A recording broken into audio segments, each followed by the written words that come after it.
Today, we're going one-on-one with Dr. Renee Fowler Hornbuckle as she gives an in-depth, step-by-step, retrospective look on recalibrating your life from the inside out. Come along on this journey as Dr. Renee speaks. I'm Dr. Renee. And today on Dr. Renee Speaks, we have a young woman that I've asked to come back. She's been on my show before to just speak a word to her generation. You know, I'm a strong advocate of the millennial generation. I believe in our young people. I believe that, as I always say, they are the next generation. They are emerging leaders. We have a responsibility on our watch to make certain that they're trained up right, because the truth is they're going to be the ones taking care of us. So we benefit from it. But yet and still, anytime that I see or meet or hear a voice that can speak relative and relevant information to the generations, I always want to hear more of that voice. So today I have a young woman that comes all the way from Holland, from the Netherlands. She currently is the reigning title holder for one of the pageants there in Holland. She is using her platform to really speak a word to her generation and to make a difference.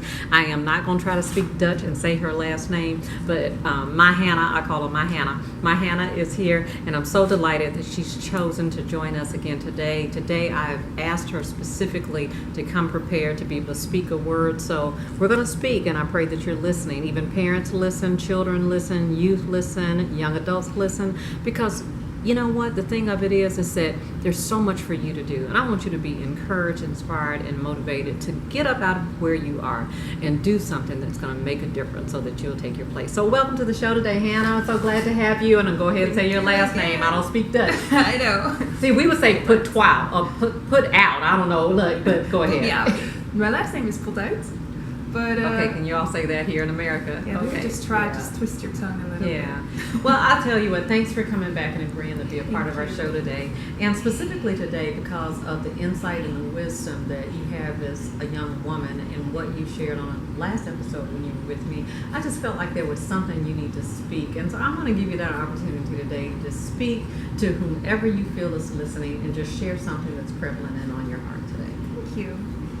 Okay, well, what I really want to say to my generation is about dedication. I mean, we have so many things that we give our time and energy for, but where does God come in? We have, we're dedicated to getting our degrees, so we have something to show for. We're dedicated to the sports that we do. We're dedicated to be in first place with the talent programs that we enter in.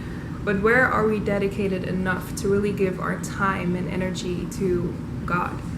So I noticed that once in my life, I became so convicted because I was always in my books, I was always studying, and I then was too tired, actually, to really become involved spiritually.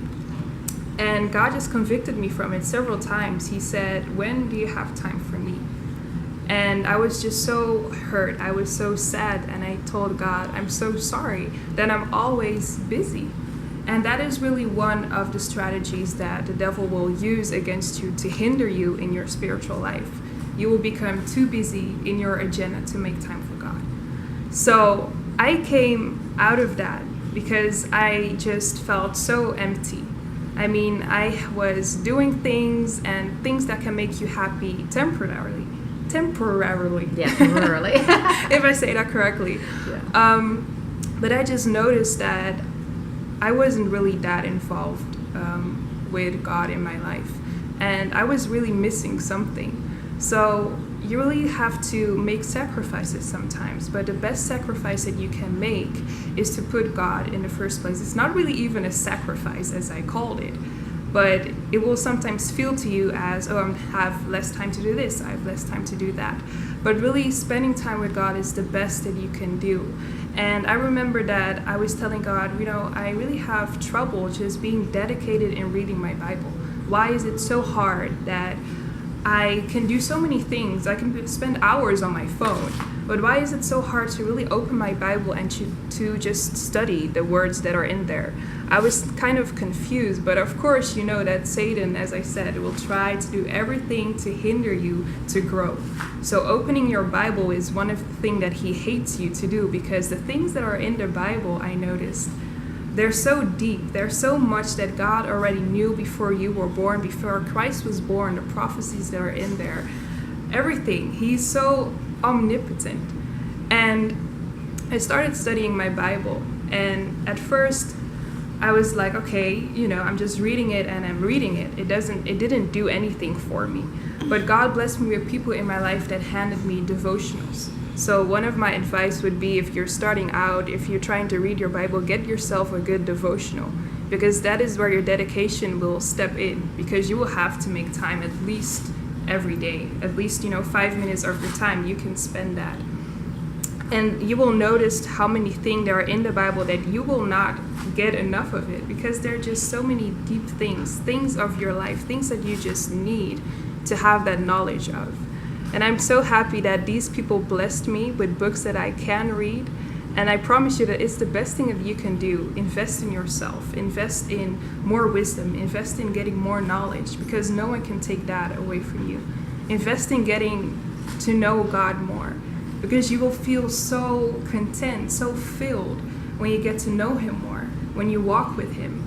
And then you will discover the strategies, all the devices, the tools that Satan is putting up against you. But because you know it, because you have that knowledge, because you have that wisdom, you will be so firm. You cannot be shaken, because you're already planted in God's hand.